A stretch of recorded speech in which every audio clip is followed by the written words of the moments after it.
ఈ శ్రీ లక్ష్మీ గ్రానైట్స్ వారికి పర్యావరణం అనుమతులన్నీ ఇవ్వాలని ఎంఆర్ఎఫ్సిసి గారికి రికమెండ్ చేస్తున్నాను.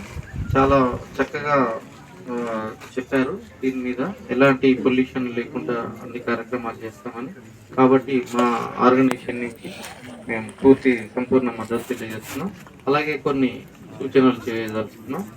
ఖచ్చితంగా ఇక్కడ పర్యావరణాన్ని కాపాడుతూ మొక్కలని పెంచాలని, తర్వాత గ్రామాభివృద్ధి కోసం కొన్ని కార్యక్రమాలు ఖచ్చితంగా నిర్వహించాలని, రోడ్లు వేయాలని, విద్యా సౌకర్యాలు, వైద్య సదుపాయాలు, క్యాంపులు నిర్వహించి ఎలాంటి ప్రజలకి సమస్యలు లేకుండా ఇక్కడి నుంచే వారి నడుస్తున్నది కాబట్టి ఈ పరిసర గ్రామమైన దీనికి ఎఫెక్ట్ ఉంటుంది కాబట్టి కొంత దాన్ని డెవలప్ చేయాలని మా ఆర్గనైజేషన్ నుంచి కోరుకుంటున్నాం.